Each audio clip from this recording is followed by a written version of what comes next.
नमस्कार. आज आपण आळूची वडी बनवणार आहोत. त्याच्यासाठी आपण 15 पानं घेतलेले आळूची आणि ते स्वच्छ धुवून घेतले आणि अशा प्रकारे पुसून त्याला शिरा लाटून घेतल्या. 7-8 लसणाच्या पाकळ्या आणि जिरे वाटून घ्यायचं आहे. एका भांड्यामध्ये बेसन घ्यायचं आहे आपल्याला. 1-1.5 वाटी घ्यायचं आहे बेसन आणि त्या बेसनामध्ये आता आपण बेसन घ्यायचे आणि त्याच्यामध्ये लाल तिखट टाकणार आहोत आपण अर्धा चमचा. हळद टाकणार आहोत पाऊण चमचा.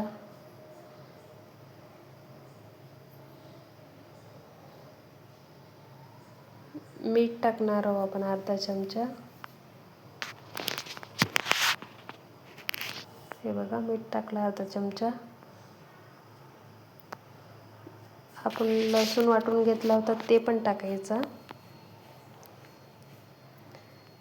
आणि त्याच्यामध्ये आपण थोडंसं ओवा चोळून टाकणार आहोत.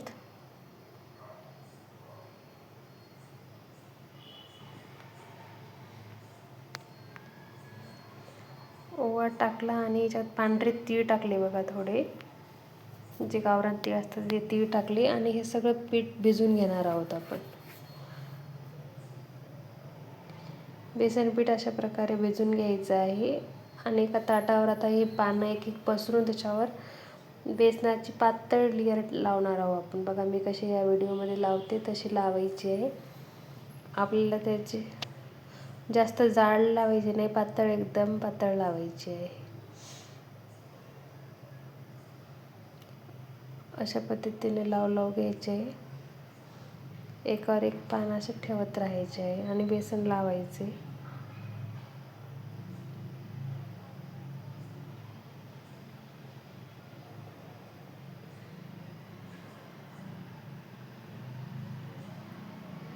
अशा पद्धतीने सगळे पानं आपण लावून घेणार आहोत बेसन. 5-5 पानाचं 6-6 पानाचं आपल्या जशा मनानं जसं जमेल तसं पानं घ्यायची आणि असे लावत राहायचे.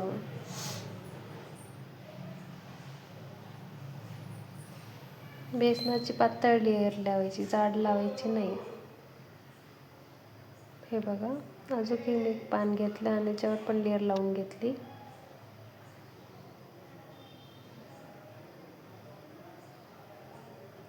अजून एक पान घेणार आहोत आपण आणि ते पण लावून त्याच्यावर बेसन पसरून घेणार आहोत.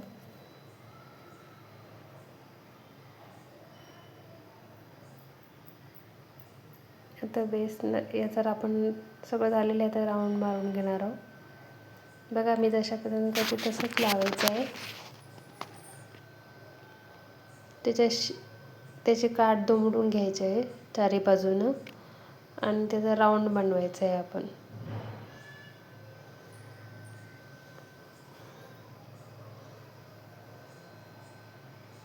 अशा पद्धतीनं गोल गोल गोल राऊंड बनवणार आहोत आपण. थोडं थोडं मध्ये बेसन पीठ लावायचे त्याच्यामुळे ते चिटकून राहील.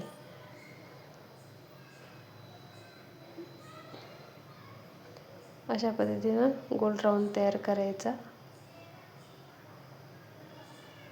आणि एका कढईमध्ये मी पाणी ठेवलेलं आहे उकडायला आणि त्याच्यात चाळणी ठेवलेली आहे. त्याच्यावर हे सगळे वाफवून घेणार आहोत. असे मी सगळे जे उरलेले पानं आहेत त्याचे पण असे रोल तयार करून घेणार आहे. इथे मी कढई पाणी उकळायला ठेवलेली आहे आणि त्याच्यामध्ये हे सगळे आता राऊंड ठेवणार आहोत आपण आणि 10-15 मिनटं वाफवून घेणार आहोत. हे बघा आपले वाफवून तयार झालेले आहे. त्याच्या आता वड्या कापून घेणार आहोत आपण.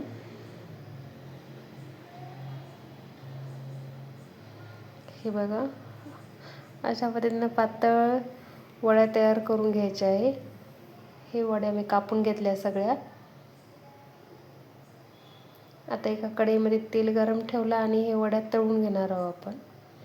छान लालसर आकाराच्या मस्त वड्या तळून घ्यायच्या.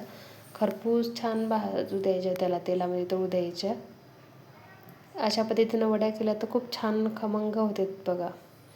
मुलांना पण खूप छान आवडतात अशा वड्या केल्या की.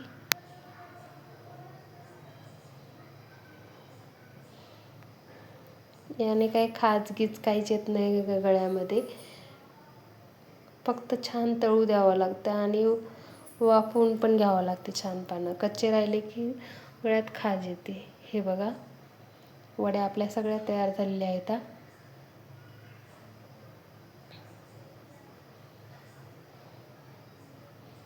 मी थोड्याच वड्या तळून घेतलेल्या आहे, बाकीच्या नंतर तळणार होते. फक्त एवढ्याच वड्या तळलेल्या आहे बघा.